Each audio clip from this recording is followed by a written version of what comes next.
Morning, folks. Welcome to my humble homestead in the forest, and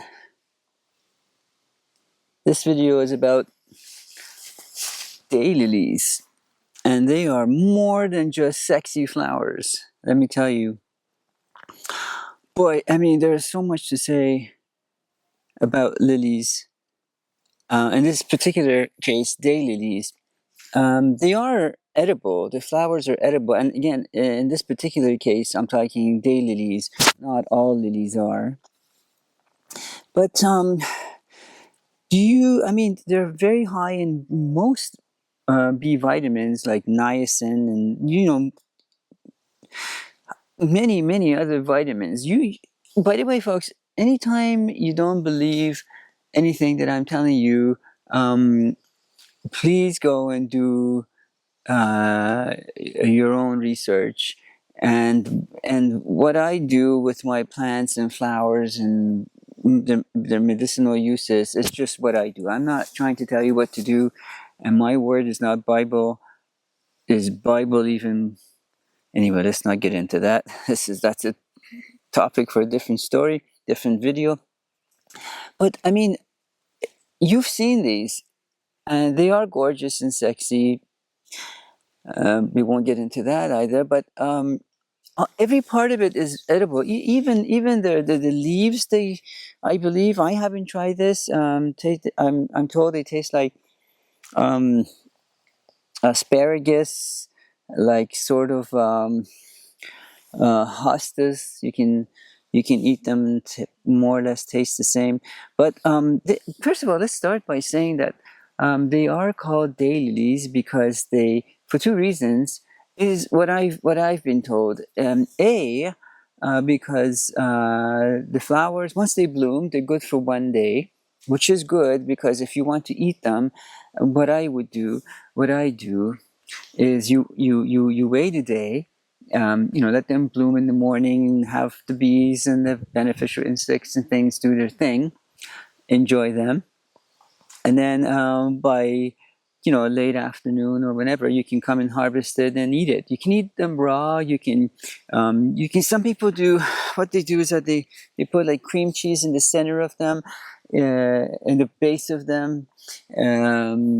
Maybe if you like salmon, like that kind of thing in there. It's much like what you would do with like a squash flower. That's also very beautiful and sexy as well. And the roots, the rhizomes, the corms, or whatever. I don't know the exact. My Indian brush, which I love. They are also edible. Now, here's a sort of a common problem that some people have, and certainly I have had in the past.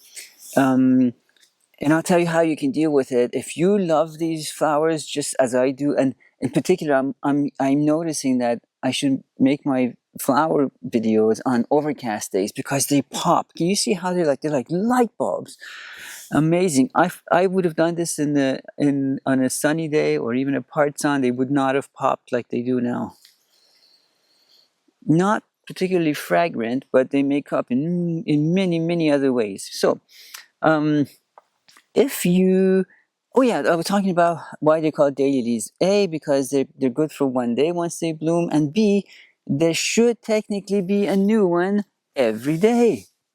Isn't that fascinating? It's like chickens. They should be called chickens instead of that chicken and hen, the ground cover. But anyway, so the problem that I had for a while before I figured this out, or I watched other people's videos, is that when you have a dead flower, you in a typical plant, you go and deadhead it, and the more you deadhead, the more new flowers you have. But the thing is, it doesn't necessarily work with these guys. This is what I used to do: pull out gently a dead flower, and it would come out. This one's not, but obviously, but maybe because we had rain and it's kind of wet and it's kind of stuck. But usually they would be dry and they would be easier to pull out. And say on this particular bunch, you have today's, yesterday's tomatoes. And then these are the day after and the day after that. You see how there's a whole family, the whole many generation, multi-generation right there. Now, when I was pulling the dead ones off, I was leaving behind, for the lack of a better word, the ovary that's there. Well, if you leave that there and just pull this dead flower out, you're, in this particular case, the flower is thinking, well, it's the end of the season. I should go into seed pods. I should go into putting my efforts into making seeds for next year. But which is the whole entire structure of any plant is the seeds. They're trying to get the seeds out. So, but if the season isn't over and you want more flowers and you're not getting it because of what you just kind of did.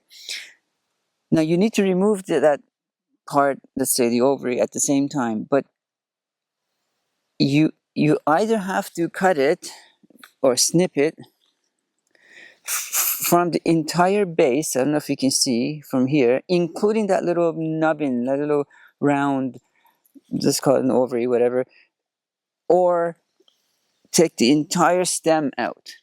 And they both work, and I've done both. And so what you could do is, because this whole entire stem isn't dead yet, it's got, well, let me put my glasses on, tell you how many flowers we have left. 1, 2, 3, 4 on that one that haven't opened yet. And three more on this one that hasn't opened yet. And on this one, you have 3 more that hasn't opened yet. So you're not going to remove the entire stem now just because you want to get rid of this one dead flower. So what you have to do is perhaps wait till this stem is dead entirely, then go take your pruners or shears or whatever, go all the way down to the base of it, as far as you can see. Don't worry about the leaves; they won't. They're pretty hardy. They'll make it if you happen to break 1 or 2, depending on how bushy your how established your entire plant is. So don't worry about the leaves. You snip this entire thing off, and not in its place exactly, but somewhere else, a new stem will come up with its own new set of whole family. And that's brilliant. That's how you can extend your season. And when if you happen to miss one of these stems because it's green, and it might, because like I said, you might have a huge area of them, they kind of grow.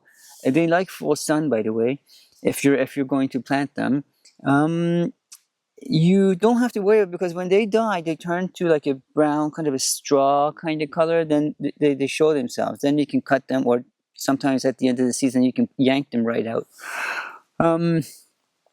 So you can eat these flowers raw or cooked or into stir fries or whatever. But I think putting something like cream cheese or whatever in the center of them will probably be nicer. I mean, for presentation too. Once you cook anything, they lose their flavor, and they're not as intense, and they lose their color, and some their scent. This one,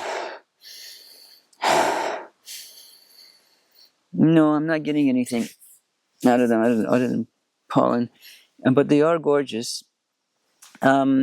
You can make jelly out of them. The color of the jelly, orange, or depending on the color of the flower you have, but the beautiful, beautiful, it's hard to explain, kind of a dreamy, almost radioactive kind of color.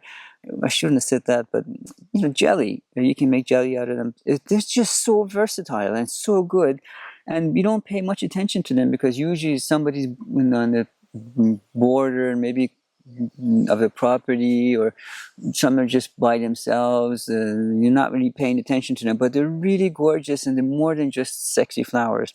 Give them a try if you haven't. And again, don't. My word, you do your own research. Just yeah.